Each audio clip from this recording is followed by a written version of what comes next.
I am back with the amazing Lorri, and today we're going to get into ways to really tune in to your own inner voice when you're making decisions about what you want, especially in pregnancy. There's a lot of noise out there. We spoke a little bit about this last time, but I think we should probably dive in a little bit more deeply. What do you think, Lorri?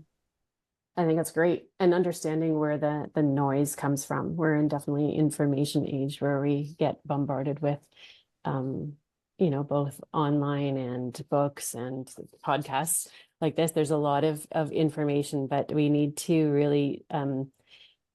really take a deep look at where that is coming from and what people's perspectives of it. When I say it's noise, I don't, it's not necessarily, noise sounds like it's a negative thing. And I guess that a lot of it can be, especially if it doesn't ring true, the information doesn't ring true for you, about what you're hearing. And I think that it's a healthy way to look at it is in that, with that discerning eye, is understanding when somebody, a well-meaning, loving, midwife or a nurse or doula or OB or anyone that you might encounter in that prenatal world is suggesting something, is that they're coming from their own filter, and that it doesn't necessarily, it might be their truth, but it isn't necessarily your truth.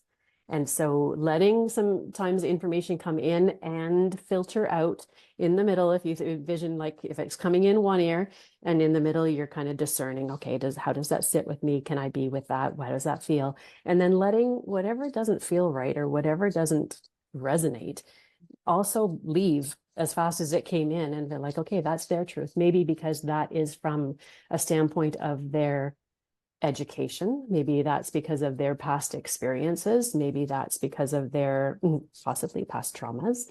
Maybe that's because of their, whoever has influenced their life. I worked with an OB who was a really amazing OB, but I had spoke to her about, personal at a birth, but at another time about her experiences, is that she was born via cesarean birth and that her mom had only cesarean births. And so she had only cesarean births because that was something that was her belief that was needed or necessary or the right way to do things. And it's not right or wrong. It's not that there's lots of amazing cesarean births, and that's the right way to do things for people during, that there's a time and a place for that, for sure.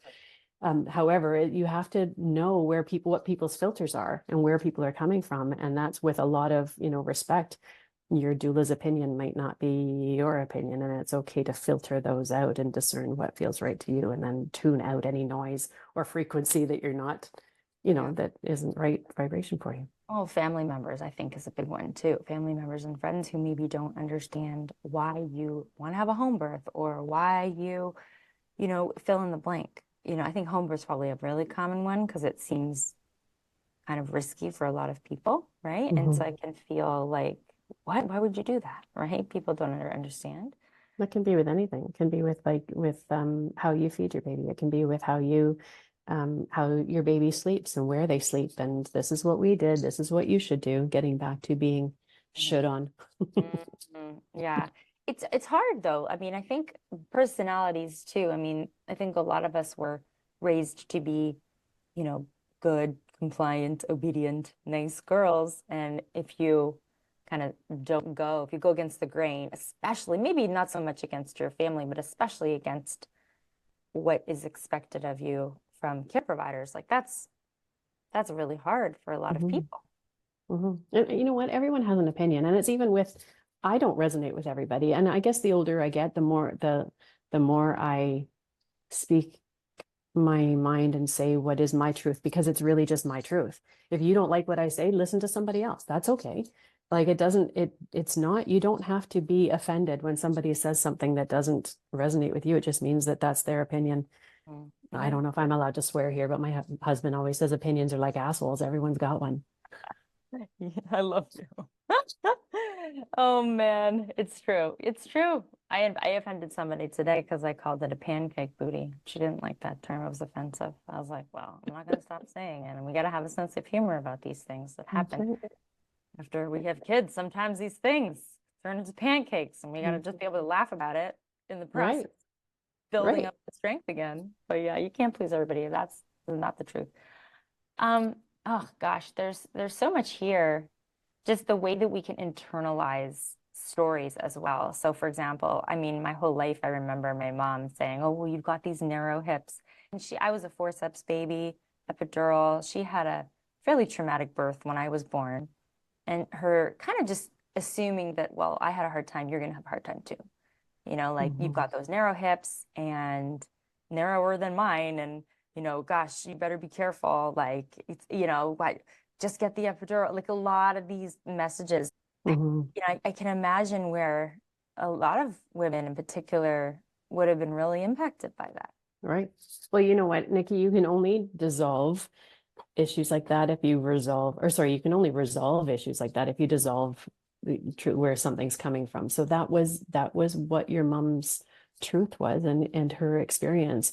And yeah, it's important that we learn and again discern, is that right for me, or what does that mean for me? That doesn't mean anything really. It doesn't mean anything. I mean, thank you for the information. Yeah. You might be right. And I'm Yeah. going to do what I can to empower myself to get the information I need and work through this one step at a time, and very likely have a very different experience. And it was a very different experience. Yeah. It sure was. It was beautiful. Yeah. Ah, gosh, there's so much to say. So, okay, what is your top piece of advice for someone listening to this who is feeling very should on by family members, society, care providers, whatever it may be?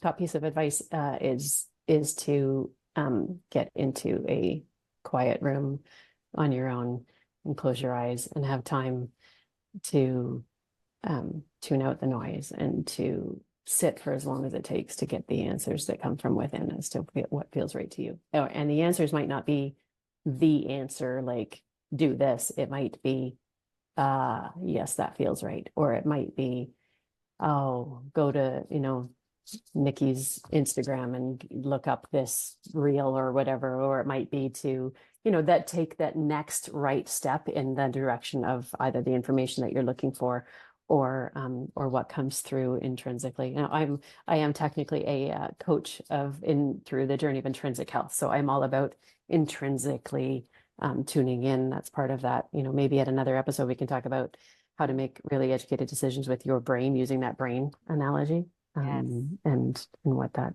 intuitive part of it or intrinsic part of it is. I love it. Well, stay tuned for next time.